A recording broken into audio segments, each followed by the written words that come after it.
Welcome into another worksheet show. Can't play that long. This is episode 7. Episode 7, nice. Episode 7. Welcome into the worksheet show. I'm your host, Mr. Lyn and Pete, joined by my co-host, Mr. Peter McGinn. And today we have a very special guest. Before I toss it to Pete, after the way that I'm gonna do this is you're gonna get the worksheet show. Actually, you think we should split it where we do AEW, then interview, and then our WWE stuff? Hey, you're the producer. You work your magic. Okay, so we're either going to do that or it's going to be at the end. But either way, we have host of the Wrestling Realm podcast, producer for the Ringers Wrestling Show, MacMania, as well as the Masked Man Show. He also produces for the Ringer the 25... Hold on, I'm gonna give you the exact name of it. It's the Book of Wrestling, 25 quotes to describe the Attitude Era, or 25 catchphrases to describe the Attitude Era. My man Brian Waters, great conversation. We get his thoughts on WWE and everything going on. So stick around for the end for that conversation. It's a short, like 30-minute conversation, but really good nonetheless. But joining me, my guy Peter McGinn. Pete, we're back, baby. We're back. Had two absolute banger pay-per-views. Really, only like a couple of bad matches per both. I even thought some of the bad matches, they did some things to make me a little interested. They were still bad, but not as bad as I thought they were going to be. So going in there with zero expectation, I got a little bit, so I was happy. Exactly. So normally the way we do this with our reviews, Pete takes us over. We have our predictions and then we go through and review. Well, for WWE, we're going to review, but there were no predictions. So we're just going to give our thoughts on it. So really, right now, what's our record, Pete? Give it to us. Coming into this, we were both 7-4. Mm-hmm. The AEW was a little interesting because we recorded the podcast and then they announced some matches like 2 days later. Yes. So not every single match had a prediction, but we did have the majority had some form of prediction. So, and I'm gonna be honest, we did not do well this time. Oh, I didn't do well. You did what? You did very well. Oh, I did well. Okay, I was scared. I was scared. I was like, I don't know if you forgot your predictions, but you had a pretty solid record this time around. Okay, see, what scared me was Jamie Hayter. I was just, when I saw Hayter win, I was like, oh God, I'm in trouble. Well, luckily you picked Jamie. Oh no, we both picked Tony Storm. So yeah. I know I picked Tony Storm. I was Team Storm, and we'll talk about that. Yeah. But without further ado, Pete, take it away, brother. Let's get into full gear reviews. Yeah, sounds good. I'm still going to order on how the matches were live, essentially. So the first one was Jungle Boy versus Luchasaurus. This was one of those that were announced. Wait, are we not doing the tournament first, real quick? You want to do the tournament first? Yeah, just real quick. Let's get out of the way. Okay. I did not write that down because I think that was on the pre-show, right? It was. Well, Ricky Starks is the winner. Ricky Starks is the winner, which I think we both thought Ethan Page, but this is like we didn't know some of the matches, so that's why we didn't do the prediction. I think we both thought Ethan Page was going to win, but we basically we both were like, okay, so for MJF's first thing, Ethan Page makes the most sense, but I was like, I would love Ricky Starks to win. Yep. But now it's like, damn, Ricky won.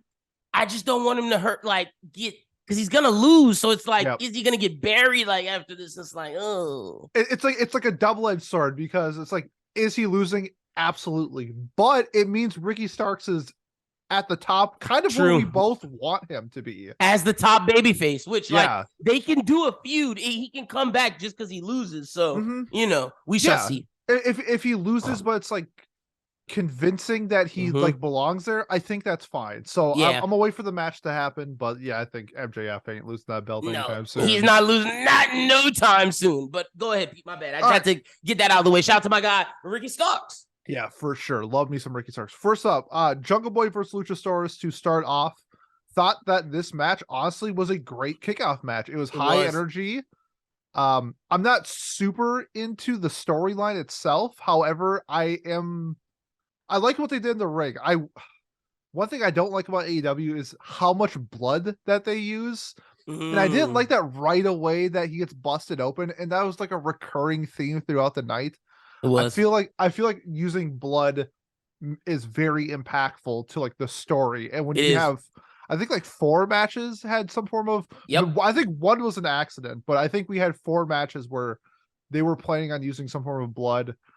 I like blood, but they use too much. Like you said, it's too like, much. And see, on WWE, the flip is there's none. So when they get a little cut, I'm like, whoa. Yeah. I was like, I want a little more blood there. So maybe if they can find like an in between of like use it, but not like we're a gore fest. Yeah, no, for sure. And that's kind of, I'm not gonna like knock it points, but I feel like the match could have been, I think I would have been invested in it more if Jungle Boy didn't get busted open. Whether it was on purpose or not, I think it was on purpose. But it definitely seemed like it was. Also, did you know that he was actor Luke Perry's kid? I did not know that until like recently, and I was like, whoa, this guy's Luke Perry's kid. Like I was like, I don't know if I buy him as a wrestler when I found that out, but then I saw the match and I was like, okay, Luke Perry's son, you did your thing. Yeah, he sold me over with the wrestling. To your point, the story is kind of ass, but the wrestling was great. Yeah, I think it was a bigger thing when he passed away. Yeah, and he didn't want to like use his dad's name for like, that's why he went as Jungle Boy. That changed now, but and see when Christian Cage, now it makes Christian's thing more impactful. See, I'm falling in line a little bit more now. Yeah, but overall, the beginning match, it was high energy, that's what I want out of it. It was quick. I love the dynamic between, Andre the like giant David versus Goliath. Yeah, that's what it was. Love the Mick Foley spot on top of the cage, jumping onto the elbow, the big old elbow to finish it. Honestly, I thought like this did everything that I wanted in an opening match. Like I said before, maybe if I was more invested in the storyline, it would have been like a higher rating for me. I agree, but I'm just gonna base it purely off what I saw. I'm giving this 3 barrels of oil because Luchasaurus is now buried. He's buried, and it's gonna be turned into some fossil. Yeah, so he gets 3 barrels of oil. 3 out of 5 barrels. That's great. Okay, I'm using that as well. I'm going 3 out of 5 barrels of oil as well. Like you said, if I was more invested in the story, it would have made the on-screen wrestling feel more impactful to me. Yep. But it was solid enough wrestling. There's no way I can give this anything lower than a 3, but I'm not in the 3.5 range because, like you said, it's not invested in the story. Plus, it was a fast match, but it did what it needed to do, and 3 is like a B to me. So you got a B. Yep. Nope. I absolutely agree. Following that up was Death Triangle versus the Elite, and we both got those right, correct? Just because we didn't. No, because we didn't guess on that one, and we didn't guess on this one. These were matches that were made after our predictions episode. Glad we didn't guess on Death Triangle and the Elite, because boy, I'd have got that wrong. I also would have got that wrong. I also would have got it wrong that when they did their rematch, that I would assume the Elite would win too, but that's not the case. Hey, real quick, I low key think they're about to do the Elite, give them the LeBron 3-1 storyline. Oh, you think? Yeah, that would be fun. Make them like battle back from 3-1, and it's like, oh, Kenny's clawing his way up. Things I love about this match. These are very incredible athletes. Yes. And we saw that showcase in this match. We've seen it before. The Elite and Pentagon and Phoenix have a bunch of matches together. They're some of the best. Like, honestly, that match is arguably in the best of the week of like Full Gear and War Games. Yeah. I want to get your opinion on this too, because there are times where I feel like it's a little too spot festy. Okay. Where, they're setting up like super kick and then they gets blocked and then the other team sets up a super kick. And I'm trying to follow along, but it's really like a theatrical thing. And I feel like they do that sometimes a little too much. This match did have it and like also didn't have it, where there was times where I was like, oh, this is incredible. And then there's times where like, they just do too many spots to do the spots. I think the second match was a lot better in that regard, in terms of it was more like punching, kicking. It was more of like a fight that seemed like it flowed better into those spots, because in the first one, it was great. But like you said, it seemed almost like at times we were watching choreography instead of a fight. Yep. And I know going into these style of matches that's what we're going to get, and I'm fine with it, because a lot of times I do like it a lot. There's just sometimes I wish they would just tone it down. Yeah, it's like when they're holding their hands out to try to catch the guy to like. Yeah. It's like, no, man, that gotta be flowing in and out. Like it happened more with the Bucks than Kenny. Like the Bucks, Ray Phoenix, and Pentagon than Pac and Kenny. Yep. But to your point, that's something that going forward with Ray Phoenix, Pentagon Jr. and the Bucks, they got to tone that down a little bit. Yeah, it's where like when Pac gets like DDT'd and it looks like he breaks his neck, like that's sweet. That's the impactful. Like that's Kenny in the that I like. Yeah. But when you do like 90,000 super kicks, like you can only do so many super kicks where it's like, all right, like you could do something else. But that being said, high flying, high action, super fast pace. Love the GTS. Love the CM Punk shot out. The CM Punk. Yep. The fuck CM Punk chant. Kind of the Miss Buckshot Lariat where he's sitting on the ground. So funny. Like stuff like that, calling back to like real life shit into the ring. A big fuck you to CM Punk. Stuff like that. I pop for that stuff like that. These types of things combined with Kenny's comments, is this a work? Are they turning this into a work? Nah, man. I think they're shooting real hard. Just shitting on him.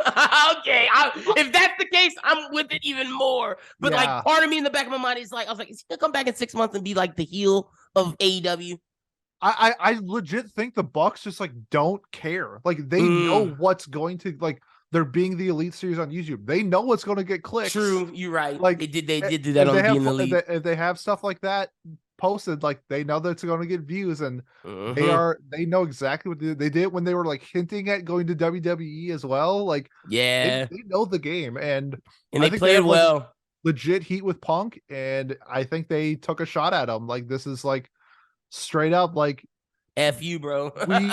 we made you the face of our company, and you kind of spit in our face. So guess what? We're executives. Fuck you. We're the what you want, and that's what they did. Exactly. And look, I'm gonna be honest. Kenny's GTS looked way better than any Punk AEW GTS. That GTS Kenny did look crazy. Pac got like his head. I was like, whoa. Yeah. I think that's like also a nod to Pac, who's just been on fire this year. He has with the like the hammer and everything. When him and Kenny both are, that might have been match 2. No, that was match 1 with that was match 1. Because I love the ending of this match. I thought because Phoenix and Pentagon, they play heels. But they're not. But Phoenix doesn't like the heel shit. They don't. Much. And then this was just like, Phoenix is a little disoriented. Pac hands him the hammer, and he's just like, well, fuck, if I don't use this hammer, I'm about to get one-winged angel. So what am I supposed to do? And then the second one was when Pentagon Jr. had the hammer, and Phoenix was like, bro, what are you doing? Not again. Yeah, that's where are the Bucks. The Bucks had one, and then Pentagon had one, and it was just like, bow. I think they're doing great storytelling. I just wish they toned down the spots. But other than that, love the match. I think it was a bunch of fun. I'm giving this 3.25 fuck CM Punk chance. Okay, nice. I'm giving this 3.4 V triggers. Oh, because when Kenny did that knee to the back of Pac, I was like, every time he does it, I'm like, fuck yeah. That might be my favorite Kenny move, more so than the one-winged angel. Because like I like it when he like does the flip onto and then like so sort of like a fireman's carry, but then flips him over the knees to like the back of the head. Yeah. A lot of people go really slow when they do that. He does it fast as hell. Kenny does it really fast, and it's impactful. I'm like, oh, I love that spot. So big fan of Kenny that. Proven once again why he's the best wrestler in AEW. Yeah, he's up there. Let's be real. That was match 2. Match 3. This is one where we both had predictions, both thinking Jade going up against Nyla Rose. I think we both picked Jade. Yes, we did. I think we do this. I just gotta say this. Jade's leotard is the ugliest thing that I have ever seen. Which one was this? Was this the cheetah one? Is that what it was supposed to be? Hold on, let me Google it. I'm assuming it was like a comic book reference or something like that. Yeah. I think it was. It honestly looked like she bought it from Spirit Halloween or something like that. Like, you're right. It looked cheap. It was not as good as her She-Hulk one. Yeah. I think we've also said this before. We're huge Okay, fans of Jade. yes. So she was trying to be, not to cut you off. I'm sorry, Pete. She was. Oh yeah, this is horrible. I forgot. See, I thought she was Firebird from Spider-Man and Friends. No, she's Chitara from Thundercats. Thundercats. Oh, It just looked cheap and tacky. yeah, it I did. did not It like did. this. We're both But she huge fans kicked of ass. Jade. We're both huge fans of Jade. However, she looked bad in this match. I think Nyla carried the shit out of this match. I thought This was Nyla probably Jade's worst match. it just seems slow. It seems really slow. And I know Nyla's a little on the bigger side. I was about to say, do you think that's more Nyla Rose's fault? No, Because I thought Nyla was okay. smooth as shit in the ring. I thought Jade was a little clunky where she didn't really know how many steps she should take to bounce off the ring post. I'm just like, it just seemed odd. Honestly, probably the worst match on the card. Yeah. And I'm gonna be real. I think maybe it's more so Jade she works better with smaller women. Maybe, honestly, that could be the case. Because even when she fought Ember Moon, that wasn't one of her best, it wasn't the same as when she's fighting some of those smaller, like petite women that she could just throw in the air how she wants. So that's something she's gonna have to get better at. I would love to see if she did like a power move on Nyla Rose, sick, but it I'll be honest, this match just seemed like a normal rampage match fight. Yeah, didn't seem like a pay-per-view. Also, shout out to Vicky Guerrero wearing the mommy shirt, which people think she was shouting out Rhea Ripley. It's an Eddie shout out, but still, Rhea's doing it right now. Also love the low rider. Yes. So I'm still giving this 2 ugly leotards. It was a normal. It was a normal match. I'm giving this 1.8. Thundercats. Oh, I think no, it would have been bad. I think it would have been. I think like legit. I think like Jade was like a 1 and Nyla was a 3. Okay, I loved Nyla in this match. I thought she did great. But we both got that one right. There's one match that is worse than this, and it's on the WWE pay-per-view. I agree. we'll get to that. We'll get to WWE. Okay, so what we got next? Match 4 for the Ring of Honor title: Jericho versus Sammy versus Claudio versus Brian. I've been talking a lot. What's your thoughts on this match? Okay, so yeah, I'll do this one. To me, I was just loving Claudio, man. I'm loving the European uppercuts. Like, I love his moveset so much. I'm digging it the way he was spinning Sammy, but then Chris Jericho jumps in and hits him with his move. I was like, oh, and Brian was great early. They get him out of there, and I really thought Sammy was gonna take it. And then all of a sudden, Chris Jericho comes in and is Jericho, and I'm just like, I get it. We're doing it for TV, but man, if Sammy would have won and like split up the Jericho's Appreciation Society, that would have been a pop for me, because I think there's now the Bloodline's a faction that has to stay. Yeah. Blackpool Combat Club is getting switched around. Oh yeah, they're big time. They're done. Big time. I think JAS needs to get switched around too. I think it's time. I kind of agree, and I think we're going to see that with probably Sammy and Jericho maybe feuding. Just for reference, I had Sammy winning. Lynn picked Brian winning. Yeah. I thought there was one incredible spot when Claudio had Jericho in the figure 4, and then Brian got him in the label lock. Oh, yeah. And they were both trying to submit Jericho. Yeah, that was beautiful. I thought that spot was super fun.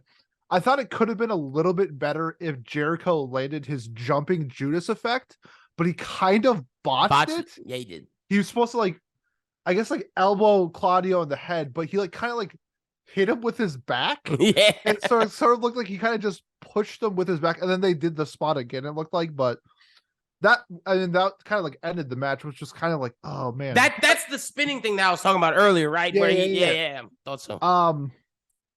But that being said, I thought this match was really fun. I like how they set it up where they kind of threw Jericho and Sammy on the beginning, and then Claudio and Brian did we're friends, but we're about to beat the shit out of each other. They're like, okay, we agree. I like that, and then sort of how Jericho and Sammy were doing that, but then they didn't agree to beat the shit out of each other. No, and Sammy was just I'm fucking you up, Jericho. That dynamic was really good. Couple really good spots. I'm not gonna lie, this thing made me like Sammy a little more. I'm not. It's one of those things where now I hate Sammy as he kind of seems like a shitty person too, but like I don't like his character. Same. But because I don't like his character, I like his character. That's why I was growing to like the Spanish God, and every time I see that little Dragon Ball Z thing in the beginning, I'm like, I'm vibing. Yeah, it's just like, he had to hit me with the anime shit. Like, come on, you know my weakness. Exactly. I was like, of all the people to use anime, it's got to be fucking Sammy Guevara. Yes. Oh man. But this one, I thought this was average rating for me. Oh, okay. I'm looking at my scores. This was my second highest rated match. Ooh. I really enjoyed like what they were telling. Okay. The storyline between like the two factions, between Brian and Claudio, and then between Sammy and Jericho. I just really honestly just didn't like the ending. I didn't like the match result. I still don't get it. How Jericho can work this schedule. We've been talking about this for forever. Dude has a band. He's on tour in Europe. He has a doing the Masked Singer. He was doing that Masked Singer. Like this dude just must hate his family so much. Like, well, his daughters are old and they're with their boyfriends, and he was like, "Well, if y'all don't want to hang out with me, y'all hanging out with y'all boyfriends. I'm gonna do work." Oh man.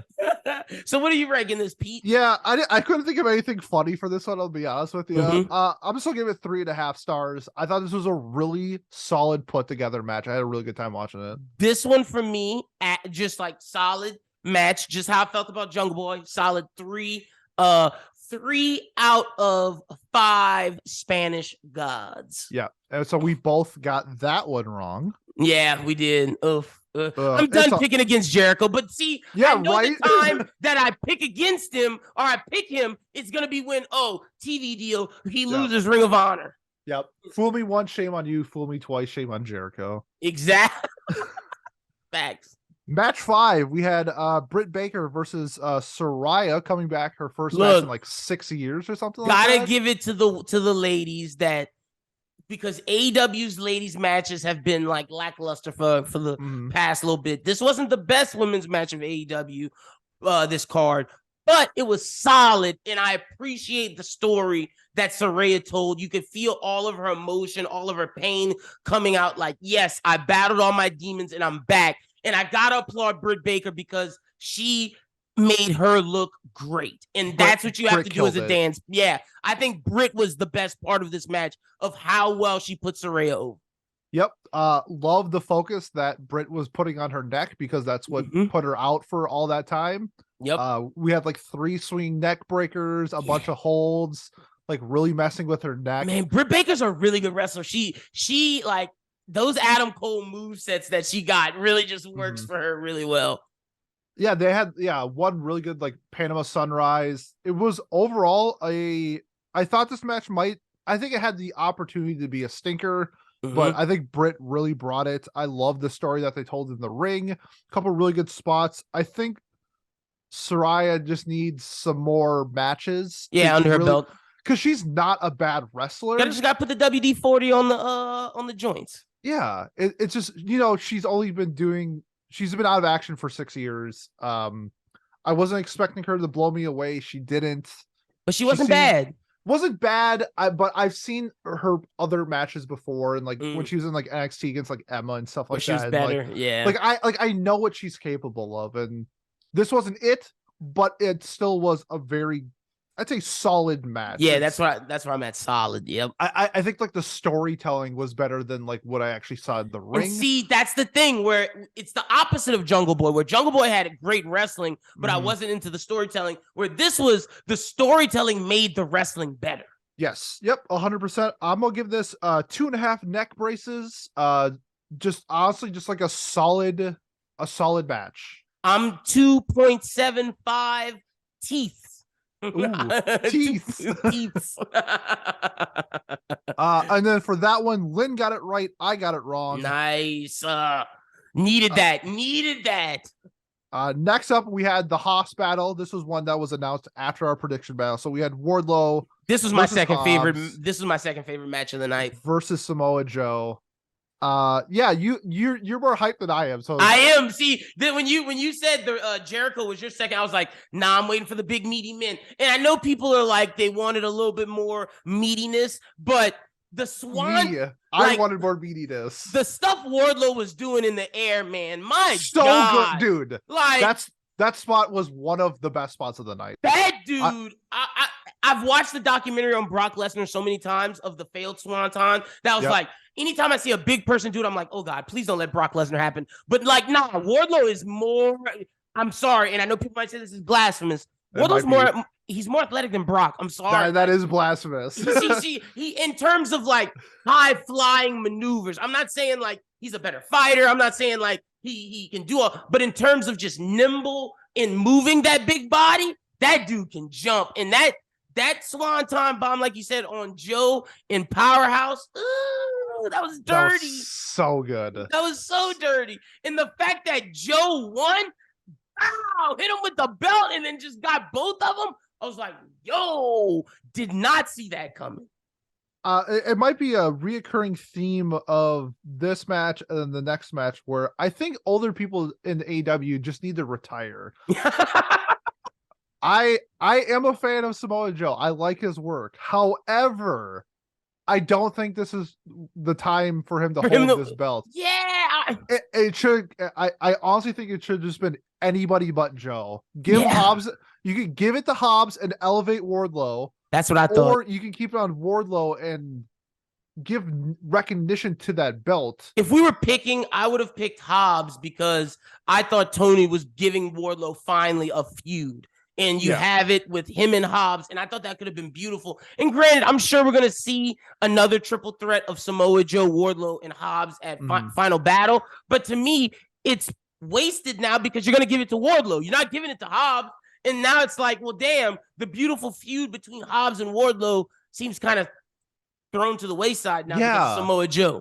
I would have, give me Wardlow Hobbs like a best of 7 like they're doing with and then have Brian Cage as the winner waiting. That would be sick. Yeah, like you said, when Keith Lee's coming up, like there's big people that could like the TNT belt could be the big meaty man belt, and like it could have been that, but now by giving it to Samoa Joe, which like you said, I like Samoa Joe. I thought the way he ended it, I love the match, but like I don't know if I wanted him to win. Yeah, the outcome I didn't like. I also, you mentioned it before, when I got big hosses in the ring, I want to see big hoss stuff. I love it when they both run against like the ropes and they like elbow each other or like shoulder each other so you can knock the other person down. And then not enough of that. I agree. That's what I want to see in big hoss battles. However, bro, my stock on Wardlow is it's going. This dude he's amazing. I feel like honestly, like maybe not do a shooting star press, but like I feel like he could bust out something where we're all like, what the fuck? Yeah, like, that's him. He has like, that ceiling of doing something crazy. I watched his interview with the Barstools Wrestling Podcast, wrestling with I forget his name, Brandon Walker. And basically Wardlow was like, yeah, I can do all that big meaty man stuff, but I want y'all to know how much of an athlete I am. And like, I loved Jeff Hardy growing up. I loved Rey Mysterio growing up. Like, when I come for the belt, y'all are gonna see that I am just this freak of nature that no one is better than me. And he was like, I want MJF to win because I'm taking it from him. And it's like, bro, I don't look unless MJF is healing it up. Him and old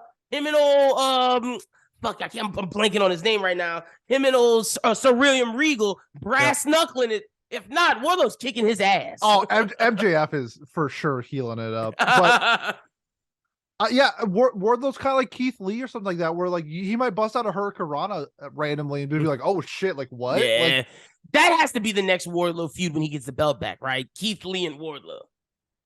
Man, we could talk about that where that's going next, but overall for me for this match, wanted more Haas stuff. Did not like the outcome. Kind of. It sucks because I like Samoa Joe, but it's just like you have the opportunity. There's too many old people winning belts here. Yeah, so I'm gonna give this 2.75 big meaty men slapping meats. Nice. I'm going 3.25. 3.25 Wardlow Swantons out of 5. Love that. Next up, this one we did have a prediction for. Darby Allin and Sting versus Jay Lethal and and Mr. Jeff Jarrett. Did I get this wrong? I think I got this wrong. We both got this correct. Nice. Oh, I'm so happy I didn't pick Jeff Jarrett. God. This is one that I thought this match was going to suck ass. It didn't. Jarrett looks pretty good for 55. He had his shirt off. I'm like, yo, like, look, Jay Lethal. I'm telling you, ever since the Ric Flair match, Jeff Jarrett's been really working with Lethal, and I think Lethal has figured out like a way to bring out the best in some of these older people. Mm-hmm. Like if you're someone who is not in their prime anymore, I would want to work with Lethal because you'll look good. Yeah, honestly, this match was a surprise on how much I liked it. That Darby Allin spot where he jumped off, did the coffin drop. Oh my gosh. That big Indian dude caught him and just like, yes, Satnam Singh. Socked him, just hooked him off I love that.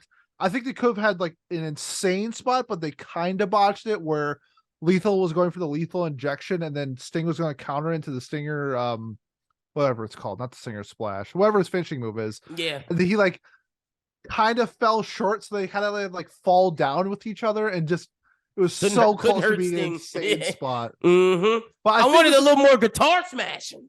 Oh, I thought that one on Darby was sick. It was great. it was really good. I think this is one of those things where I just thought the match was going to be bad, but then it ended up being pretty good. Mm-hmm. So I'm like higher on it than I think I probably should. So what you giving it? That's kind of what I said. I'm giving it 2.75 retirement phone calls because for as much as I think Jeff Jarrett like looked good, he's old. Sting is old. Get him off the ring. We need new talent in there. I'm with you. 55. Go back to the front office where you belong. I got 2.85 guitars out of 5. Guitars. Yeah, so we got that one right. Nice. Next one, Toni Storm versus Jamie Hayter. Big L, but I'm happy we got an L because this match was great. I gotta give Jamie Hayter props. Like her and Toni Storm with those hip tosses, like booty bump me any day of the week. Toni Storm. I thought they did a fantastic job of not only making. Well, first, I think Jamie deserved to win. Like I think he did. I think that's where you need to go with this belt. I think, even though I do think. They made her the official champion too. Which about damn time. Like for sure. I feel bad for Toni because she should have got that too. But about damn time because honestly, Toni was a good interim champ. But like Toni's not really the personality to bring the belt to where you need it to be. I don't know if Jamie is either. But at least Jamie has a hive of young people that love her and like she has a following. So now you has a champion that has a following that you can push. And she's likable enough. And let's see if she has a personality because it's got to be better than the last two in Thunder Rosa and Toni, who kind of had personalities of, a desk. Of a desk, yeah. Not only did I thought the match was great, I thought they made Toni look very strong, even in losing. It took a bunch of interference. It took a curb stomp to the belt, essentially, to knock her out. So, like, Toni looked strong, even though she lost. They gave it to the right person. I thought that normally I'm hit and miss on Toni Storm matches. This one I thought was very well done. Like you said, the hip throws and stuff like that they did. Didn't seem slow. Maybe just because it didn't seem as slow as like the Jade match. It seemed really fast. It seemed faster than the Saraya Britt match. Like that's why I was really into this one. I was like, okay, they're moving at high pace. Yeah. So overall, I mean, I thought that this was outside of the women's Survivor Series War Games match, this is the best women's match of the weekend or the weekends, I guess. Yep. Yeah, I'm gonna give this 3 interferences out of 5. I thought it was a very solid match. I'm giving this a 3.1 hip thrust out of 5. Gotta give it a little bit more than Jungle Boy, but not as much as my second favorite match, the Wardlow Samoa Joe match. So for that one, we both got it wrong. We both thought Toni Storm was going to win that one, so we missed. Just because we didn't know what Toni was about to come take this interim champ shit out and do all this. But I think he's about to do happy we got wrong. I know, me too. And I think we're about to get the Britt Baker, Toni Storm. I mean, not Britt Baker, Toni Storm. Britt Baker, Jamie Hayter breakup and maybe turn Jamie into a face. If not, if he doesn't turn Jamie into a face, he's giving it to Britt for the Saraya thing. I think that's going to be the case later. I don't think it's going to happen right away. I think I think Britt is going to like be her friend for a little bit, be her friend and help her win, but then kind of do like you're only winning because I'm helping you. Yeah. Like, and then that I think they could easily. And then Britt winning would make sense because maybe All in the or whatever the summer pay-per-view is, like have it to where winter's coming, Britt helps, the next one Britt helps, then you get to the summer, it's like, God damn, I'm doing everything. Yeah, right. Yeah, I think that'd be a really fun storyline to do, and I'm not sick of Britt, so I think you're spot on with that. I'm fine with her continuing winning. Yep. And then the second to last match we had the Acclaimed versus Swerve in Our Glory. This might have been, and see, I think this is a testament to we didn't need this match. I think this is a testament to they've had two great matches, and you know, sometimes you just can't hit lightning the third time. It wasn't bad, but it wasn't better than their second match by far. Like, no, yeah, I like this match. It's like I liked what I saw in the ring, but like I didn't want this match to happen in the first place. So it's like that's like kind of like a double-edged sword. This was kind of the Bowens match, really. Like they made Bowens look like a star. They did. I did like at the end where he kind of looked like his leg was messed up, but he still like finished the final move and got the pin and won. That was cool. I think it's confirmed now that's where I was gonna say done. You should be happy. Like what you've been wanting happened. I want that to happen the last time these guys did. And now you're gonna have to deal with Keith Lee versus Swerve for a couple of weeks, which is honestly fine because I like them both. I think I like them both more as singles wrestlers than tag teams. So I'm ready for heel Swerve because like he was ready to crack some fingers. Yeah, I want to be a psychopath. That should be his thing. Like he torments people. He goes to their houses. Like let's make him full on. I don't want to say serial killer, but you know what I mean. Like let's make him full on crazy. Yep, I absolutely agree. I liked what I saw in the ring. It was a very fun match. Yeah, I agree. I always love seeing mic drops by this team. And I really think Max Caster, when he does his singles run, that's gonna be my guy. I'm calling him already. I love Platinum Max. That's like me with who's the guy in the Street Profits? Montez. I think like when Montez is a singles wrestler, it's like, yeah, that's my dude. Like I really feel like Platinum Max is going for that John Cena type. Not saying he'll be Cena, but like he really has like a lot of those Cena tendencies. Yep, I agree. And you said before mic drops, I'm giving this 2.75 mic drops. Nice. I'm giving this the same amount as Tony Storm and Jamie Hayter, 3.1 mic drops out of 5. Gotcha. All right. And then and we both got that correct. I think that was written in the stars. Obvious. Yeah. No way. Real quick, when do you take it off of the Acclaim? Like, because they're hot. I mean, like, honestly, the only threat is, I would say, FTR. And I think they'll still keep the storyline where FTR gets every single belt except for this one. I think that's kind of the route that they're going. Also, I'm pretty sure FTR is going to They're going to Japan. Yeah, for sure setting up for Wrestle Kingdom, who they are fighting in Wrestle Kingdom. I don't think it's been announced yet. I think it has been, Pete. I think I saw it. I can't wait for that card. Holy shit.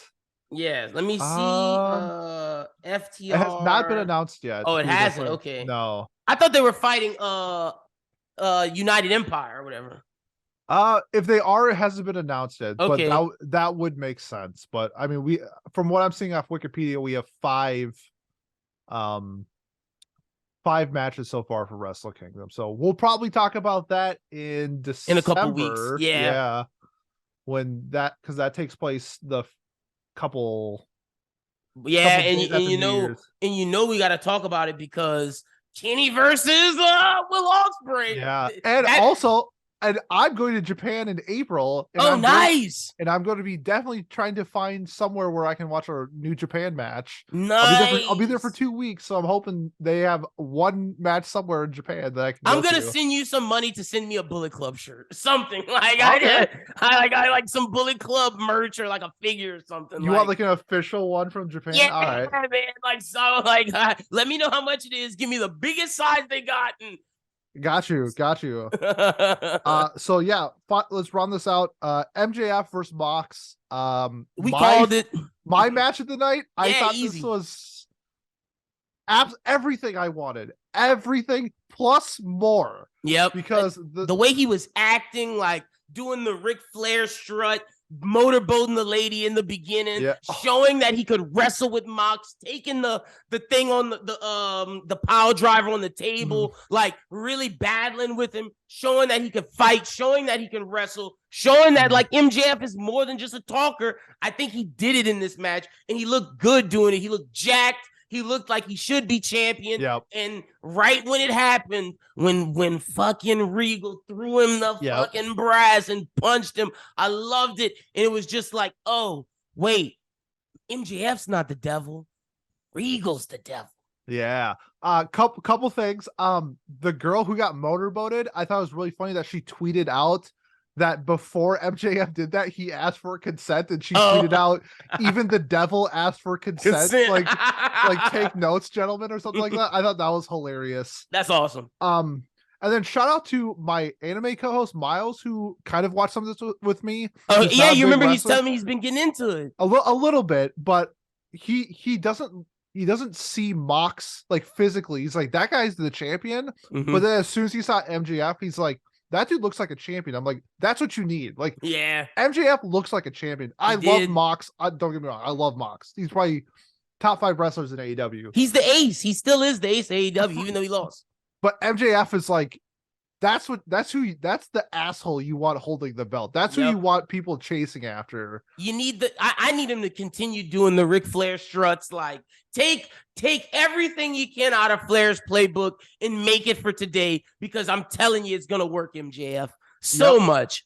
I love also the storyline where MJF is teetering on, like, is he a face? Is he a heel? And he's just like, guess what? I played you all. Of course I'm the heel, you idiot. Like, fuck y'all. You don't think I'm going to use brass knuckles if I'm given the opportunity to win the belt? Of course I am. He's also, I feel bad for all the DraftKings people who bet the diamond ring. Like, all for weeks, they were like, bet on if MJF will use the Dynamite diamond ring. And everybody was probably betting on that. It's like, you dummies, y'all got played. And I've always wondered, how do y'all bet on wrestling when it's predetermined? I can never bet on wrestling.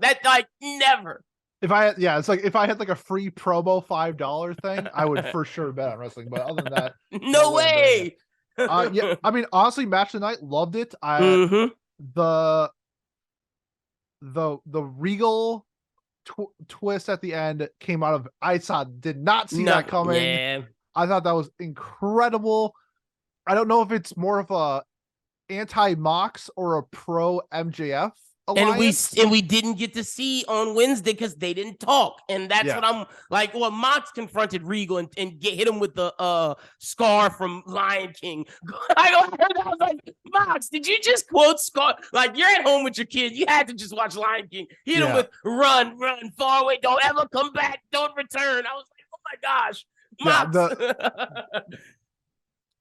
That being said, love this match. I'm giving this a 4.0 magnitude because I think that's what the Richter scale measured after that twist of the brass knuckles. Because, dude, I popped. Yeah, it was. I popped, and that's why I love about wrestling. 4 out of 5 magnitudes. I'm giving this 4 out of 5 William Regal smiles when he punched Mox. Like, Regal was just in there like, oh yeah, yeah. He's like, my guy did it. Like, we're back, baby. Heel Regal in the building. So that so we had 7 matches predicted. Lynn, you went 5-2. Let's fucking go. And I went 4-3. Not bad, Pete. There we go. So that brings our predictions.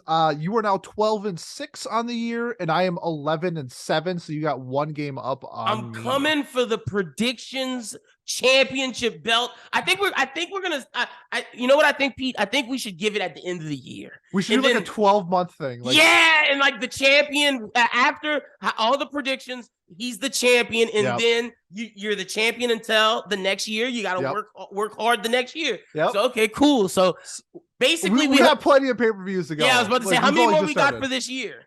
Well, we got because Royal Rumble is Is that in December? I think that's late December. Should we finish it with Royal Rumble and start anew with WrestleMania? Like, should WrestleMania start the season? I think we should. Yeah, I think we should go up until whatever the last one before WrestleMania is. That should be the end, and then WrestleMania will start the new season. Start the new season. So yeah, we still got Royal Rumble, we got Wrestle Kingdom, and winter's coming.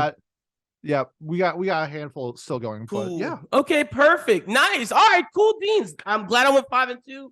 Love to see it. Yeah.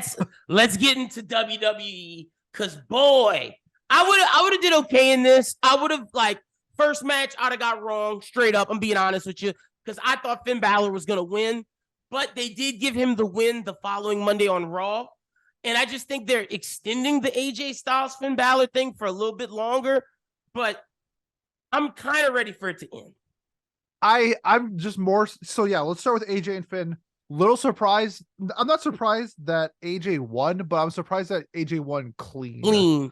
Mm-hmm. It could. I think with Judgment Day out there, the OC, they did Rumble, but I thought the Rumble would cause a distraction that would cause the result, and it didn't. They kept it very clean. AJ beat Finn clean. And I don't know if I like that. I wanted Finn to just win. Yeah. So it's sort of like the Wardlow Hobbs Joe match where I liked the match. I just didn't like the result. Outcome, yeah. Because it was great wrestling in that match. AJ and Finn are great wrestlers. It was so good. I saw AJ and Finn TLC in Minneapolis in 2017. I bet that was great. And they tore the house down. That was Demon Finn. Ooh. So Demon Finn won, obviously, but I think Meltzer gave that a 4.5 star match. I thought that match was insane. So what are you giving this one? How many coup de grace out of? For the WWE ones, I didn't come up with anything funny, okay, gotcha. These are just straight star ratings. I gave it 3.25. I thought the actual in-ring work was really well done. I was a big fan of that. Just didn't like the outcome. I gave this 3 coup de grace out of 5. This is the baseline for me, and we just go up from here, except for one other match where we really down. Okay, sure. Let's do the first women's Bravo War Games. Bravo fucking Vo. This was great. I was so impressed with Bailey, Dakota, Io, Rhea, my girl Bianca Belair, Alexa Bliss, Asuka, and big time Bex, baby. The man is back. It was just beautiful all the way around. Nikki Cross even showed why she can get down. But my biggest takeaway from this is I need Rhea Ripley and Bianca Belair feud to give me the women's version of Edge and John Cena. I'm going to keep saying this. I think Rhea Ripley will be the Vegeta to Bianca Belair's Goku. Oh, I love that. She's going to push her, and Rhea's going to get the belt. Bianca's going to get the belt. And I think this is going to be for the first time, maybe in a while, that the women's division has a true rival. One that, you don't know who's going to win, because Rhea's out here powerbombing Granderson, and Bianca's powerbombing all 3 of Damage Control. So, they're equal, man. Yeah, something outside of, Bianca fighting Becky, Bianca fighting Bailey, Bianca fighting Charlotte or something Sasha, like that. A real threat for once. Yeah, I want, as much as I love them as wrestlers, it's been kind of the same thing for a while. But now that Bianca has been champion, which has been a huge breath of fresh air, they switched up. This match was insane. I loved it. There's only one thing that I hated about the match is when Nikki Cross handcuffed her and Alexa Bliss. And Alexa Bliss is so small that her hand doesn't go through it. So she's holding on by the chain. Otherwise, it's going to slip off of her. I was like, if you're the prop guy for WWE, how do you not measure her hand? Yeah. Or even if okay, this one doesn't work. Let's go find another pair of handcuffs. Or do a strap. Let's not even use a handcuff. Let's use a strap. Yeah, something like that. I was like, that was so out of nowhere, terrible. And I'm gonna be honest, I wanted a little more Bray Wyatt stuff with Alexa Bliss. Okay, I'm cool. I'm cool with that not being in the picture during this match. That's fair. That's fair. Just because it's like it's to focus them. It needs to come though, because like, what is Bray doing? Like, I'm getting kind of just like tired of just he comes out. I love you, fans. Like, when is it coming? Like, I've been waiting to see who everybody's been talking up. I think it's gonna be a wait. I think it's gonna be a wait. I honestly think they're gonna be waiting. But some really good spots. I knew like EL was gonna do like a moonsault off the top. Yeah, that was cool. That was great. Becky just killed it, man. Becky killed it. They did the thing again though. This happened in, I think it was the Rollins versus Cody match. No, Rollins versus who do you fight in the cage? Oh, Riddle. Where like they're jumping off of it, but they kind of look scared. So they don't look like they're actually jumping. They kind of look like they're like falling off of it. And Becky, to finish the match, looked like she just like fell off of it. And Riddle did the same thing. It felt like Becky was just getting her feet back, because she definitely looked like, I just came back from injury. I don't know if I'm trying to jump right now. Yeah. So that was like, if that was the case, then don't have Becky do it. But I mean, I think they wanted her to come out on top. But and now you got Becky and Bayley feuding, which I think is perfect for both of them. Perfectly fine. No issues with that. Just, I don't want them in the belt. Yeah, no, it's over with for that. Like with Damage Control losing this, it's like, Bayley, you're out of there. Like it's over now. Bianca has beat y'all every type of way. She's beating all three of y'all. She's beating you. Like it's over with for that. It's over. Yeah. Yeah. But this match was great. I loved it. I agree. It was my second favorite match of the night. Ooh, okay. My third. Giving this a 3.75. I thought this was a very good match. Nice. I'm giving this a solid 3.4 out of 5. All right. Love it. Next up, probably this is the second worst match of the whole weekend, I thought. Ronda versus Shotzi. This is the worst to me. Like, I hated this match, Pete. Like, I was like, why am I watching this? All right, you give me your thoughts on it. Bro, it just, okay, Shotzi to me is a better wrestler than what was shown. And it's at this point, Ronda is so stiff and can't work with anyone. It wasn't that Shotzi was bad. It was that Ronda only knows 3 moves and won't sell anything. Like, I get that you want to sell tickets and have people buy stuff, but the fact is Ronda is just not entertaining. Like, she's not, in the fact that she doesn't know how to sell stuff. She doesn't know she doesn't do the best bumps well. And like Shotzi she does this luchador style where she needs to move fast, and Ronda was just making it quicksand in there. I'm just sick of Ronda. I think the WWE like universe is. They were calling for Sasha Banks, and Triple H had to mute it out. Yeah, it's just like her run is done. I don't know when her contract is over with, but like, give the belt to Shayna Baszler, please. It's done. Yeah. Even that's fine. You can make Shayna a threat. You did in NXT. You can do it on the main roster too, and it's believable. She doesn't have to win that much, but like, I don't know. I think it's more of my disdain for Ronda than the actual match, because kind of like the Toni Storm Jamie Hayter match, I thought it was going to be bad, like in-ring work, and I thought it was okay. Little stiff, little dry at times, like you said, but I think I went into this thinking that this was going to be an absolute stinker, and I just thought it was average. I thought it was just like a normal match. See, I went in with no expectations. Like, I forgot that. Like, I was watching, I started eating some wings, and then all of a sudden it's on my screen. I'm like, oh, okay. So at that point, I'm like, oh, this match is on. And then I was like, oh, this match is on. And I was like, oh, this match is on. And then I got invested in the Twitter where it was like #fire Ronda Rousey. And like people were going in. Yeah. No. Like sure. it was bad. Like let me see if I can pull up some of the not the ugly ones, but just like what some people were saying. Like, people were saying that Sasha Banks had every right to be upset about Ronda stepping in and getting everything handed to her when they worked their butts off. Like, people are talking about Sasha, how she needed to be there. People are talking about how this should have been the end of Ronda's reign when, who's this? Who dumped her?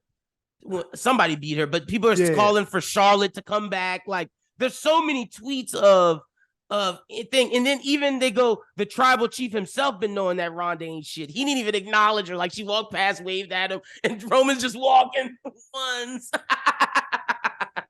People were going in, man. Like, these tweets are just crazy. Someone put, here's all the women that should be the SmackDown champion over Ronda. They put Liv, Rhea, Naomi, Asuka. Like, it's just time. It's just time to end it because there's actually really good women's wrestling out there.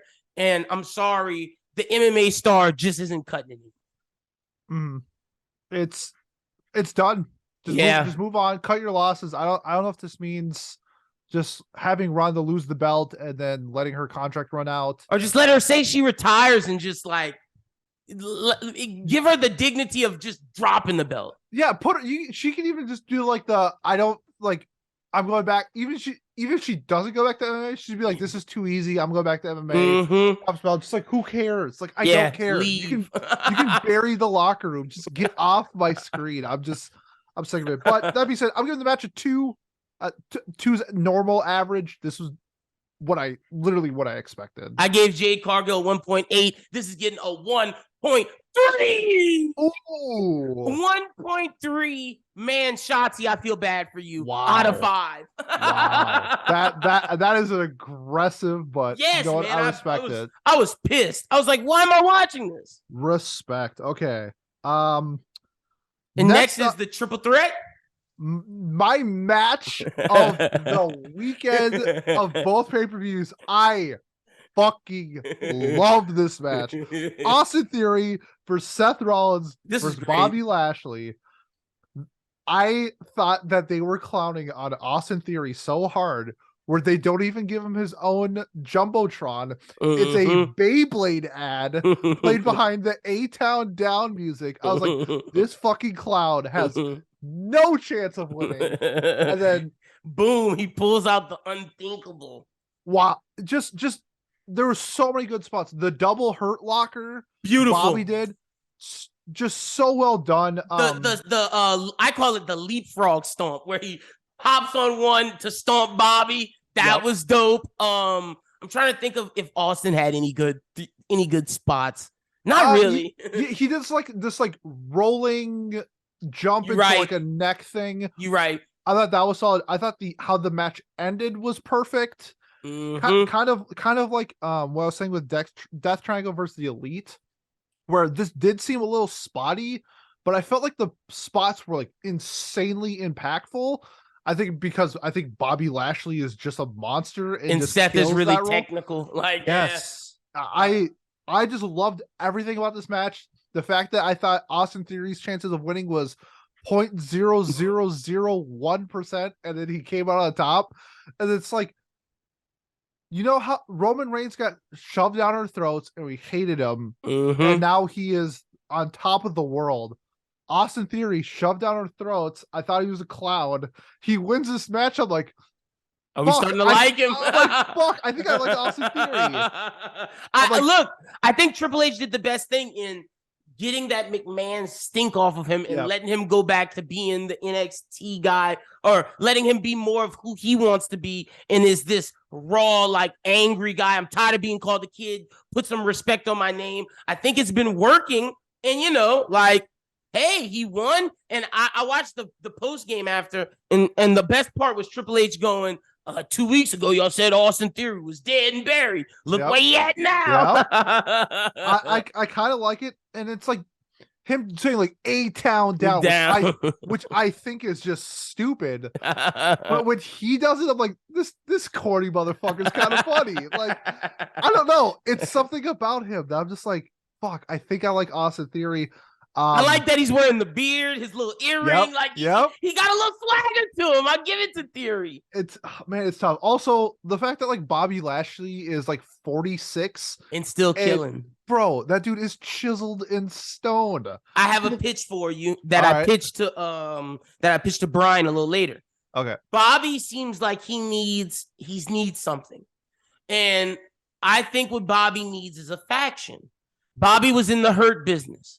Rumor is they're bringing it back. Rumor is they're bringing it back. But I'm saying this. I don't think Cedric Alexander should be the young guy of the Hurt business. I think that Bobby is the face, kind of like how Ron Simmons was of the Nation of Domination. Okay. I think you need a Rock. And I think they have the perfect Rock, and Melo don't miss. But Okay. Carmelo Hayes, Shelton Benjamin, Bobby Lashley, Omos as the monster with MVP talking. Ooh. Get ready to take a L, Bloodline. Okay. I would also, if you don't watch Shelton Benjamin, even though I love Shelton Benjamin, man, I would love to see like a heel Ricochet maybe would be kind of fun too. I would like that. I mean, I'm in the firm belief that they should have never gotten rid of. I just want the Hurt Business to come back, and I think Melo should be the Rock of the new Hurt Business. That is because you drop Melo off the North American, and that tells me you're about to move him either to NXT champion or get him to something better. Okay, I would be a huge fan of that, or okay, so say that would be my number one thing that would happen. Gotcha. I think something would be really fun to do as well, since Randy's hurt. Dude, pair him up with Riddle. Ooh, because who are you saying pair with Riddle? Melo? Bobby Lashley. Oh, Bobby Lashley. Oh, that would be hard. Because I think in the beginning when you saw like Riddle and RKO, it's just like, this doesn't really work. And then it ended up being incredible. They're both MMA guys. Like, it could work. I think Riddle could kind of just like get a goofy side out of Bobby. And I think Bobby can use be that. He's a little goofy too. If you see him in like interviews or something like that, he's kind of where he can actually show his real personality and not just the almighty. That would be my backup plan though. I like that. I would much prefer the Hurt Business. But to your point, I like that because Riddle doesn't have shit going on right now. Nope. And I like Riddle way more as a tag player than a solo. Yep, I do too. Because he went from main event to now he's slumming it with Elias and Chad Gable. Yeah, but hopefully Randy can come back eventually, but we'll see with his injury. Yeah, that back injury, he had to get surgery, so like they don't know. That sucks. Prayers to Randy. Going back to the match though, just an absolute blast. Popped. What you rating it? Because this is your second best match. Oh, this your best match. This is my highest match of the weekend. Yeah. I'm giving this a 4.25. I loved this match. Just nice. Bobby being the monster, Seth being like the Joker, maybe. And and then Theory being the stooge, essentially. he failed into success and it worked out. Yep. Okay, so this is whereas the women's War Games was my third favorite match of WWE's War Games, this is my second favorite match. I'm giving this a solid, I gave the women's match a 3-4. I'm giving this a solid 3.55 out of 5. All right, on to our last match. Lynn, I need you to acknowledge me. This was number 1. The Tribal Chief. Oh my gosh. Bloodline versus Brawling Brutes, Drew McIntyre, Kevin Owens. This was to me the best match of the weekend. I fucking love this match. Okay, so whether it's Solo Sikoa coming in like just monster, looking like the reincarnation of Umaga, just kicking everybody when he comes in, or when Sheamus walks in like this just mob boss from Ireland, like, haha, y'all can't fuck with me. Sammy, Jay, all y'all just getting wrecked. Drew McIntyre coming in like just a hitman, like, oh, y'all are fucked. But what really, to me, the Brutes side was cool. But I thought the storytelling on the Bloodline side told it all. Roman sitting in that chair looking like Don Corleone or M. Bison. Jimmy, so Jay goes out first, getting his ass whooped. It's time to send somebody else. Jimmy's like, I'm going to help my brother. Roman stops him, grabs him on the shoulder like, no, Sammy, you go. And he's just watching, sends Jimmy out like, no, I'm watching. I want to see how they work. Sends Soul out, and then he comes out and just starts bitch slapping everybody. He was like, wow, I've never seen Roman just slap people like that. I was loving it. And then Kevin Owens and him get into it. They're going in, power bombs him. And all of a sudden, the refs, 1, 2, Sammy catches it. And then Kevin's like, no fucking way. He fucking hits him with a low blow while Jay's getting his foot caught. I want to know what he told Roman in that moment where they're whispering to each other. And Roman just looks at him, nods, and Sammy hits him with the haluva kick, reminiscent of the old NXT match, catches him. Jey Uso do the frog splash. Perfect. Jey and him hug, embrace at the end. Roman embraces. But even though Roman embraces, when they're all standing there, everybody's excited. Roman's just sitting there side-eyeing Sammy. And I'm like, do you still not trust him? Just beautiful storytelling by the Bloodline. I was invested the whole time. This is where I was so invested in the story, where the story is like 5 stars. Like, incredible. I thought the actual in-ring match was just okay. That's fair. There wasn't any like memorable war game spots like I thought there was going to be. There wasn't no jumping off the top. It was really like in that, like, no Kyle O'Reilly like hitting the ring and then hitting himself in the head with the chair. None of that. It was more about the storytelling and like just meaty men being meaty. Like, it was a lot of slapping. I thought Jey pinning KO was chef's kiss. I didn't think because I thought Sammy was going to pin KO. And see, I think it's perfect that he didn't, because 100%. Because if Sammy's the mastermind behind all of this, it's like, okay, I did enough to where y'all knew. And then him and KO's like, he didn't pin me. And like they can always come back to that if that's the thing. Also, I want to see if you notice this. Every time Sammy holding up the 1, Jey holding up the 1, Jimmy holding up the 1. You know who doesn't hold up the 1? Who? Solo Sikoa. Yeah, because he's always just. Is Solo Sikoa the traitor that was sent by The Rock and not by the Usos family, not by Rashiki, not by the grandparents? Did The Rock send Solo Sikoa to be the thorn in the bloodline's back? That like. If that's long term, if we get this long term, because they should not do anything. The bloodline needs to be strong. Yeah, it has to stay until WrestleMania at least. Facts. Because you got to think, everyone's been tested. Jimmy's been tested. Jey was tested in the pandemic. Sammy just got tested. Whereas they just accepted Solo because the ancestor, the elders sent him. Yep. And he never holds up the 1, and every time he's just looking at Roman side-eyeing him. Like, what? Next time they're all together, I just want you to watch Solo's action. I'll focus a little bit more on that. That would be spicy. I was watching that the whole time. That's why this match was my favorite. Just everyone's body language with the bloodline matters, and it's crazy. Okay. I didn't think about that, and now I want that really bad. Like, that's all I've been watching is like how they interact. Because to your point, it wasn't so much about the wrestling; it was about the story around the wrestling. Yeah. Like like I said, the brutes really didn't matter. It was really just Kevin Owens in the bloodline. That was it. I think Sheamus was mixing there. Sheamus mattered, but Drew McIntyre? Not really. Get him out of here. Butch, maybe in like the beginning, but like not at the end. Like, I would say your boy Rich Holland did a little bit more than Butch. My boy? No, Rich Holland is not my boy. Do not put that. No. I did that on purpose. There are also rumors that I do not want swirling around.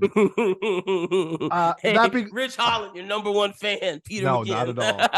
I do just wish. I think that they could have done some better spots with like tables or weapons. I agree.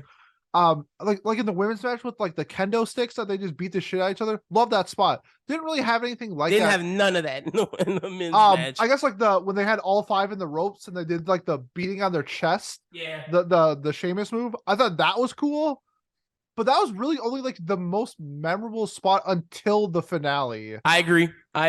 That's the weakness of that match, where it was like not as much spots. Like, even with that, they could have all took out like the Donnybrook sticks and just started beating their chest and whatnot. But you know what? The rumor is right now that they're trying to save Roman because whatever's coming in WrestleMania is going to be big. Rumor is he might battle first night and second night. Yeah. So, that would we'll see, but we shall see. Like the storytelling, 5 out of 5 stars, like incredible. But like we've had so many good War Games matches. Yeah, we did. This wasn't it for in-ring work. So that's where I'm all like faltered a little bit. I'm still gonna give this a 4. Nice. Like, I thought this was an incredible match. Like a 4 out of 5, I think is like very reasonable for. That is for sure. Like, I mean, they did what I wanted more of it. I wanted more storyline. I got that. I just think they could have a little bit more. That's all. No, that's fair. I'm giving this a solid 4.3. Okay. Sami Zayn's out of 5. No, 4.3 haluva kicks out of 5. Love it. I've never seen a kick like that. Just straight leg up. Like, that blew my mind. That was a great kick. And it made me rewatch that NXT match with him and Kevin Owens. What a great match. Great match. Yeah. So, but that's it. We're on. That's matches. everything. Yeah, no, that's everything. And with that being said, that's our review of both matches. We will get into our interview with Brian H. Waters right after this. Pete, tell the people where they can follow you at on social media. Yeah, best way to do so if you want to follow my personal Twitter, it's Don't Sweat with 3 T's, Don't Sweat the Technique. So Don't Sweat TT. Follow me on Twitter there. Otherwise, join the Discord or something like that. We can talk wrestling. Yes, sir. Make sure you do that. Also, check out Pete's anime podcast. What do you say, Annie, on Twitter? Yeah. Make sure y'all check him out over there. If you're if you're a huge One Piece fan and you follow the YouTuber Brian's Rogers Base, sorry. Oh yeah, congratulations about that. I never told you about that. We're doing manga of the year in like 2 weeks. So if you're a fan of manga, we're gonna be having a gigantic manga stream. I think last year had like 10,000 people. I'm a judge for that. So really looking forward to that. Y'all make sure y'all check out all that and go support my guy Pete. And without further ado, let's get in our conversation with Brian H. Waters right now. The Work Shoot Show. Grinders. Look, y'all, I'm going to be honest. This man has a cult following in Lafayette. I'm going to call a spade a spade. You do, B. They got people that ask, when is Brian coming back? When is your wrestling guy coming back? When is B. Waters coming back? Well, he's back now. Host of the Wrestling Realm podcast, producer at The Ringer for all the wrestling content over there. My man is the guy. We got Brian H. Waters, my guy. Also, for those who are listening to this on the Work Shoot Show, welcome in. This is our interview for the week. We haven't had an interview yet, and it's only right that the first interview for the Work Shoot Show is Brian Waters. This guy, I got to be honest, this guy made my love for wrestling come out. Like, following him, getting to know him through Norm, and it's courtesy of this guy. So how you doing, B? I'm good, bro. How you feeling? Doing well. How was your Thanksgiving? It was cool. I played some football with the kids and the niece and nephews. Getting your Lamar Jackson on to take over in case Wow. I'm a fan. I listen. I tell you this, they didn't want me to run the quarterback sneak, but I did have a couple Lamar-like throws. Okay. And there was a couple of times where I did get a screen pass like Action Jackson, Deshaun, back in his prime, and I did take one to the house. I had 5 touchdowns. I had I should have had 6 because one of them was a pick 6. Okay. But, they was like, no, some rules they made up. So. Favorite Thanksgiving food? What was your favorite thing you ate at Thanksgiving? Easily the mac and cheese, man. Okay. See, at my mother's house, and the mac and cheese was amazing. See, I'm right there with you. And I think this is a cultural thing because every brother I ask says the mac and cheese, but usually every white person I ask, or like my girlfriend, they'll say like the stuffing or the ham. Okay. For the brothers, it's always either mac and cheese or the yams. We got a new yam song out right now. That's how you know it's popping. But we had a lot of wrestling since the last time you came on the show. A lot of wrestling has taken place. I don't even know where I want to start. Actually, I lie. I do. I'm going to start with the most entertaining thing in wrestling for both companies, and that's the Bloodline. They did it again. Sir. They did it again at Survivor Series. I'm holding up, acknowledge. I'm part of it, baby. I acknowledge the tribal chief. And they did. And you the honorary Wrealm member. And you know, I rock with that. I rock. We got it. I'm gonna make a shirt next time I come on y'all show that say honorary Wrealm. Okay. But Sami Zayn proves it. No longer the honorary Uso. Sammy Uso. Jay Uso accepted him. How did you feel about Sammy and Roman and everything that went on at Survivor Series, at War Games? Oh, it was a beautiful thing, man. You look back at what happened. You look at the storytelling, and to see Roman just be the tribal chief, sitting at his throne inside the containment cage. It was so cool when he was like, "Nah, sorry, Jimmy, Sammy, you go." That's how you make them work together. You know, it's all right. I'm gonna make y'all trust each other. Either one or two things will happen. Like you said, we're gonna trust, or I'm gonna kick your butt when it's over with. Exactly. And to see, because I'm like, and this is small details. If I'm not mistaken, on SmackDown, you couldn't see Jay listening. No, you kind of knew he was. You just saw the door open. So honestly, it could have been Roman, it could have been Solo, it could have been anybody. So I was worried that when he went talk to Roman, I was like, "Oh, Roman already heard you, bro. It's over for you." And then when they showed it again, and they showed the different camera cut, it's as a production student, I should say production, as somebody who graduated degree in production, that's the type of stuff you could appreciate. But then when Sammy said, "Well, this is the reason why I did this, that, and the other," he's like, "Oh, okay." So then when it happened, when they got down to it and everybody was in the ring and Roman was in trouble and Sammy had to make that decision and caught that hand, and he caught that hand to keep Kevin Owens, and then finally Sammy gets to turn on KO and then told Jimmy, "Hit your finisher." The hug was amazing because it was something we've been waiting for. It was genuine. And on the Ringer, we did a poll, and the poll was shout out to David Shoemaker, because this was his cold open question of the week. What was the bigger moment in wrestling history? Sami Zayn and Jey Uso's hug, or Hogan slamming Andre? Believe it or not, on Twitter, a lot of people voted for Sammy and Jey Uso's hug. I know. As a Hulk Hogan fan, I know that made you mad. It was one of those things. I was like, I knew Twitter would do that. But it, like I said, overall, just amazing to see that moment right there, to see, the bloodline in order. And I think it's the best thing in wrestling. It is by far. It's like, I love AEW. I am an AEW fan, but I have to watch Monday and Friday to see what's going on with the bloodline. They're the best story in wrestling by far. And I just loved how Roman came out and just started slapping everybody. Just bow. I'm the tribal chief. Sit down, Drew. Sit down, KO. Like, it really showed how much of just a monster he is. And I'm gonna be honest, Brian, at this point, I really don't know who dethrones him. Like, it can't be Drew. It can't, like, as much as people want to see Sheamus, can't be him. Like, is it Seth? Is it Cody? Let's enjoy the ride. Oh, okay. This has been unprecedented in our lifetime to really understand it. Yeah, Hogan had one that was over 1,400 days, I believe. And people may have said, well, who's going to beat Hogan, right? But let's enjoy the ride. There's no reason to take the strap off of Roman. Jonathan Snowden did a piece where he interviewed Roman Reigns for TheRinger.com. Shout out to him. And one of the things Roman said, "Look, I'm in the second quarter."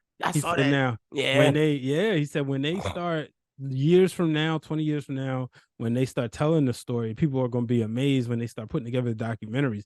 But it's very rare for somebody to hold the titles that long and you not get bored with them. I have not been bored with this title reign. And I have to credit Sami Zayn being an addition to the bloodline, because now it's like it's adding another layer. It's forcing Jimmy and Jay to, he's like almost created not division, but one of them is a Jimmy fan. I mean, Jimmy was into Sami Zayn, but Jay wasn't. And you got to look at the storytelling with Jay. Jay took the most beating, right? Yep. Nobody else took a beating like Jay. Broke his hand almost. Yeah, well, no. Oh, but no, back before. October 2020. In order to get Roman over, like, and where Jimmy wouldn't acknowledge him right away, but then he did. But he didn't have to take the beating that Jay took. Jay was like in the ringer with it, like no pun intended. Like he was getting his butt whooped every night. And then the beautiful acting of, why can't I do it for my family? Oos, like I'll never forget that promo. That was incredible. It really showed how good of an actor Jay is. But you know what? I know we're here to enjoy the ride, but I gotta ask where the crink's gonna come, because I see two possibilities. Possibility one is the obvious. Sami Zayn breaking up the bloodline or getting out of the bloodline. I don't want that to happen really at this point because he worked so hard, but no one acknowledges the side. My grandpa always told me, rest in peace, the man you need to be worried about isn't the one who's the loud talker, it's the one who's quiet in the back. And no one has said this. I know where you're going with this. Is it Solo Sikoa? Because every time Roman be doing something, Solo always give him that side eye like, I want the belts. I'm sorry. I got to give a shout out on Twitter to Stephanie Hypes. She tweeted something like that, and y'all wavelengths are in the same ballpark, right? Because one of the things she said was, hear me out, and this is at Stephanie Hypes. Jay was tested, fell in line. Jimmy Uso was tested, fell in line. Paul Heyman was tested, fell in line. Sami Zayn was tested, fell in line. Solo Sikoa just fell in line. And then she said, what if the elders sent him?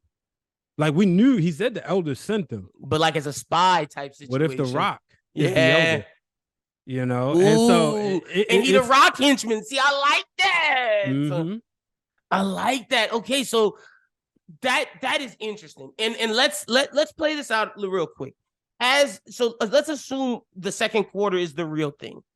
Mm-hmm. Would that make this WrestleMania halftime, in the next one the fourth quarter? Ooh, that's interesting.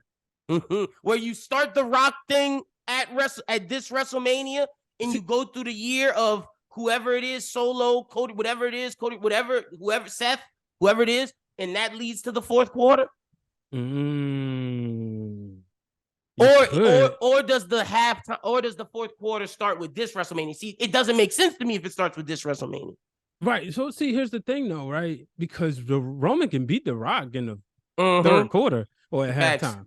You know, because let's be real. Who really sees The Rock beating Roman? Now, nobody. A lot of people are saying that's why the title shouldn't be on the line. I think the title should be on the line because at the end of the day, you have The Rock challenging for the most richest prize in the business. Yep. So it's one of those things where they've done a great job at putting that United States Championship as the top championship for Raw and the Intercontinental Championship as the top championship for SmackDown, that they won't feel like secondary titles. And if you don't want to main event with one of the women, you can main event night one, say Cody Rhodes versus Seth Rollins for the United States Championship. You know, the belt, I mean, I'll show you.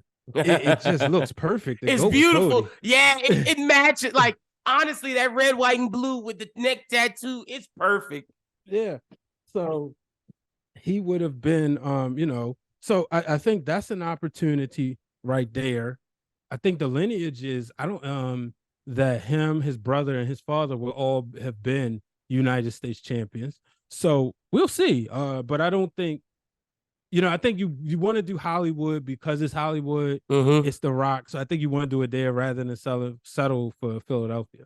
Yep. I agree 100%. So that's going to be interesting to see. And now that you brought it up, the USA title, and I love Triple H. I'm upset that I watched that press conference because I expected some like announcement or something. But I'm excited that I watched it for the one Triple H barb of 2 weeks ago. Theory was dead and buried, and now he's the champion. I love that Triple H did that. How do you feel about the United States Championship? Because they've elevated it to where you got to watch on Monday to see what's up with Theory, Seth, and Bobby. And I'm kind of glad that Theory won because Seth, as we always say, didn't need it. I would have loved to see Bobby get it, but honestly, I like the rumor that I'm hearing of Bobby getting the Hurt Business back to get his faction going. So whatever happens, I think right now the United States title is in a good spot because at any point you could take it off Theory if you want to. Yeah, you can, and I think what they've done well with Theory is one, position him as a top guy. He's also more serious. Yep. Right? No more of the selfies. He looked like somebody. I'm so happy they got rid of that.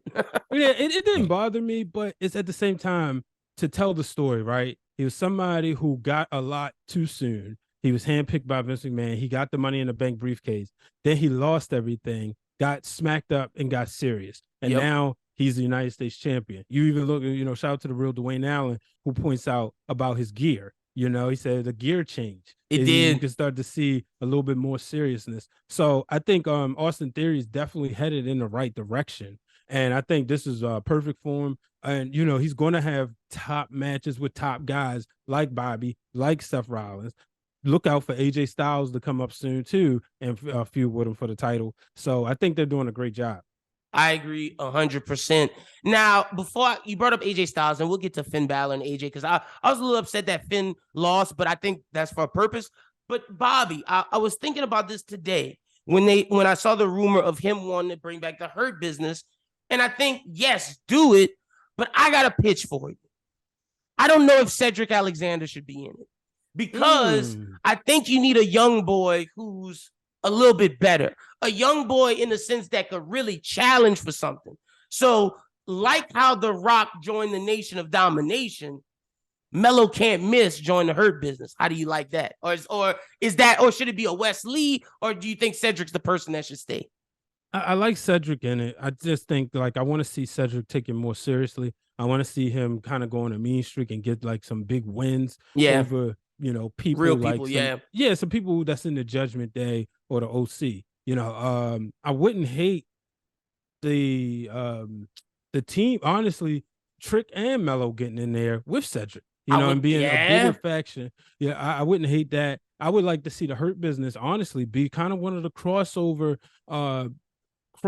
groups that would wrestle or be a part of SmackDown and be a part of Raw. So you could have Melo and Trick on SmackDown, but have Cedric and Shelton on Raw. I agree. I would love that 100% because I really think the Hurt Business is a faction that needs to come back. And I think what it did for African Americans was really big at the time for wrestling. And you can even throw Omos in there as the monster. Real, like the Hurt Business could be the faction that challenges the Bloodline at the next War Games. Yeah, that would be something serious. Wow. For real, man. So that's just something where I've been thinking. But let me ask you, Judgment Day, are we upset that AJ Styles beat Finn Balor? No, not at all. Because they got their win back on Monday. True. True. So I like the Judgment Day. They slow building, being patient. They kind of figure out who they are. And I'm glad they didn't pull the trigger on them. But if you look at it, they're one of the most important factions on Raw. A lot of times they're on there the whole show. So I like it. Easy, 100%. Now let's transition to SmackDown. Who are you expecting to face Gunther? Is it gonna be the monster of all monsters? Because in that when the New Day and Braun fought Imperium, they made Gunther look like a baby, man. Like bad. It made me be like, dang. Is Braun really about to punk Gunther? I think so. And I think it's good, but I think that's exactly what's going to happen. I think you can even go back and forth with the championship right here. But I'm definitely interested in seeing how this plays out. 100%. And the final thing I got WWE-wise before we switch to a little AEW. Man, why Rey Mysterio let that boy go into his house and do him like that? Look, he tried to keep him out. The doorbell rang and Dominic played it. He's his mother's son, right? So he tried to, he played be on her sweet, heart. yeah. And with the production, how good was the production? Great. Hey, somebody's at the door. Ray goes and gets the mask. And they even blurred out the pictures. The mom even said, "What's with all these cameras?" I was like, that's brilliant.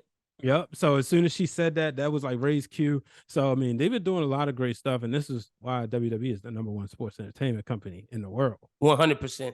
And see, I thought I was going to be done with WWE, but I can't because to me, at this point, when it comes to the women's division, because I got to bring it up because Bianca, John Cena of the women's division, to me, Bianca's going to go down as the greatest.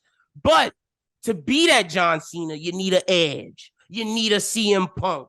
And I think we have Bianca's, and I want to know how you feel about this. To me, Damage Control should be done. That let Becky feud with them. You know who should feud with Bianca? Rhea Ripley. Ooh, that would be one that puts you over. I think that's your WrestleMania match. Ooh, nice. or it's coming around, before that. But I think you're going to get that feud. But it's like, so here's the thing about Bianca, right? Eventually she's going to have to lose the championship. Mm-hmm.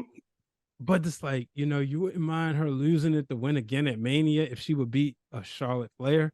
Because that's like, she wants to beat all the 4 horsewomen. That's the last one left. But at the same time, so I always thought Bianca would lose the championship to Rhea at Money in the Bank and then regain it at SummerSlam in front of her hometown crowd. But she was able to carry that win. But, I think they're really establishing her to have this historic run so that, they can establish her as one of the top baby faces ever. Yeah. But, I do think we will eventually get her and Rhea Ripley. Once Rhea and Mia Yim finish their business. Exactly, because to me, that's new modern day Edge and John Cena, man. Like that, like Rhea, because to me, with all the heels that Bianca's face, I've never felt scared for her. Like when Bianca comes in, I know she about to bust them up. Like that's B. She pick them up through that, put her on her back. Like Bayley didn't stand a chance to me. But when you see Rhea, it's like, oh, she just power slammed Granderson. Like she coming. And I think putting her with Judgment Day and having her face the OC and keeping her away for the most part from the women's is really building her up to when she comes back. It's like, whoa, this woman is a bad, bad, bad heel. Shut your mouth. So how do you feel about Rhea going forward? Because to me, when it comes to that, I think Rhea and Bianca should do Raw, but when it comes to SmackDown, is it a chance that Becky goes over there and just gets Ronda out of there? Because we got to do something with Ronda, man. Because it's not working. I don't know. It's just the mystique is gone. Mm-hmm. And I think it's time for her to like take some real losses. Yeah. But, the mystique is gone ever since, that first run was cool. And I did like her chase and live for a while, but let's be real. Like now, it's just like, I think the matchup I want to see is her and Shayna. But I think it would be cool if she had another feud with Becky. It don't have to go to WrestleMania, but maybe going into the Rumble. But then Becky's tied up with Bayley. Yeah. So, I think Ronda and Shayna, they got to get in each other's way. That'll cost Ronda the championship. But it's like, who on SmackDown would you put the championship on right now? So it's a lot. That's the only thing. And see, with the Shayna thing, I thought with Shotzi, we might have saw Shayna be like, this is too easy. And then like, turn on her. Then I'm just waiting for the turn. Cause you're right. If it's not going to be someone over at Raw, it's got to be Shayna Baszler. Yeah. So and maybe that's what you do because maybe that's needs the championship. So maybe Shayna turns on Ronda and then Ronda and Shayna's your matchup at WrestleMania for the title. And that would be a great matchup. Now let's switch to AEW before we get you up out of here. How do you feel about the fact is we got a new champion? It's the MJF era, Maxwell Jacob Friedman, basically the hard reset. You got Jamie Hayter as your women's champion. It's now saying, okay, we're going with these AEW originals. Yeah, I was there. I was there when went to Full Gear. Okay, it was a great moment. How was that live? It was fun. It's definitely AEW is to be enjoyed live, in my opinion. It's been I've been to 3 of their shows. I've always had a good time. Sometimes I watch it on TV and it's like, okay, whatever. But the atmosphere, the wrestling, to me, it's like independent wrestling. It's just meant to be consumed live. Now, when I saw, being able to be there when MJF won the championship was real cool. His mother was actually in a section over from where I was sitting, and you saw her with the signs and everything. I think my biggest issue with them is why wasn't he on Dynamite immediately after? Bruh, I watched Wednesday to hear what he had to say with Regal, and they were like, gotta wait till this week, and it's like, man, what y'all doing? Exactly, and that was my biggest issue right there. But other than that, I was happy that he did win the championship. Now, who do you think?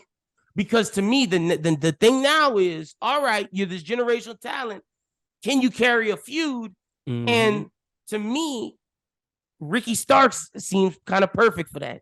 A lot of people are saying Ricky Starks, and at first I was like, I didn't see it, but now I'm like, okay, you know what? He's kind of got something. I just don't want him to lose though, which he will. That's the thing, right? You don't want to run this feud too early. You know, maybe put Ricky Starks in a feud to build him up, and then eventually you have that clash next year, Full Gear, or whatever your granddaddy of them all is. Yeah, 100%. And that's something that I think you give him the firm to start off, have him like a little easy defense. And then whether or not you want to go Ricky Ultimate Babyface or you give him the War of Wardlow. Yeah. Well, see, you got to, I think you go Warlow first because you can retell that story. Yeah. You know, so I think you retell that story. Obviously, MJF goes over, but, you know, you could play hot potato with the belt. It's still. And you did take the TBS off of Wardlow. Yeah. Well, you better say TNT, man. Oh, you know, TNT, people... my bad, TNT. The baddie's gonna come after you. Yeah, you're right. But yeah, you could do back and forth with that because it's still with your younger talent, you know. So we'll see. Now, how did you feel about Chris Jericho winning Ring of Honor? Yeah, to me, you know, I was just like the Ocho again.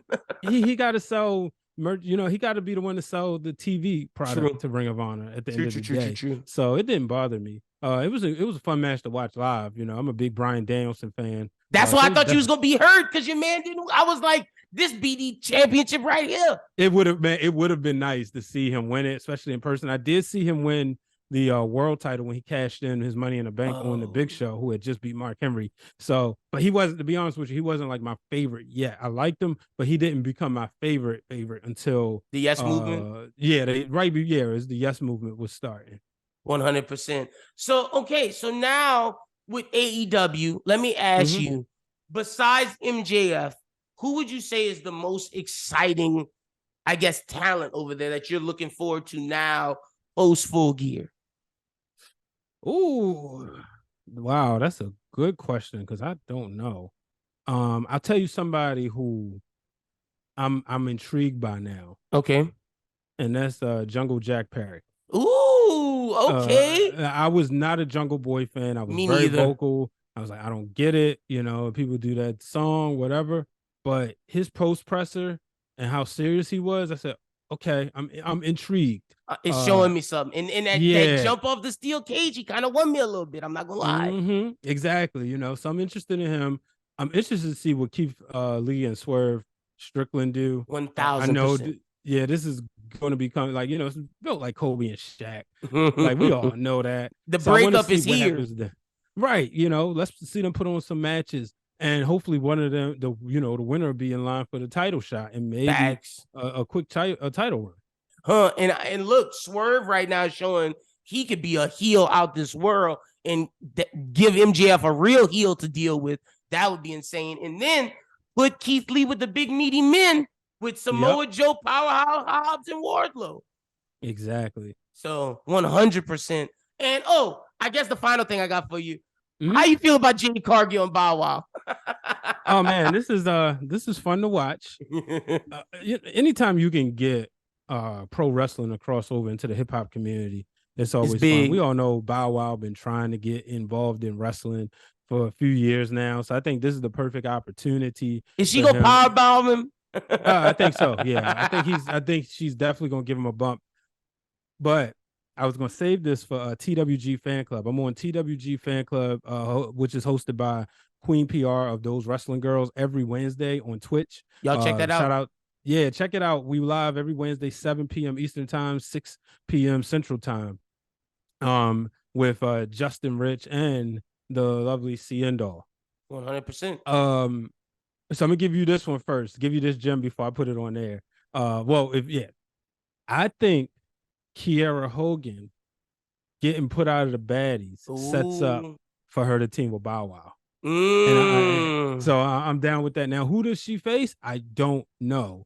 But I think that that sets up for her to team up with Bow Wow in some way, shape, or form. Personally, I think Kiera should dethrone Jade. That's what I was about to ask you, to send Jade to the big show.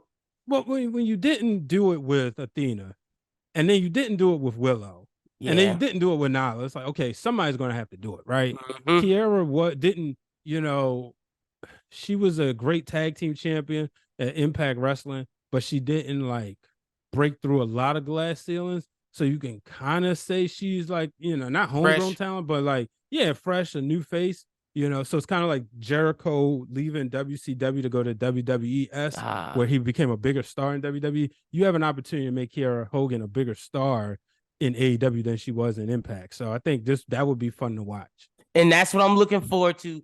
Jade going and just taking the women's belt and just running shop. Because when she get it, look, DMD not pulling out her teeth. Sierra, exactly. Saraya, none of that speech stuff working on Jade. Y'all better come correct when y'all come for the baddie. But thank you so much, Brian. Really, man, thanks for having me. I appreciate it. I love coming on here, man. You know the vibe.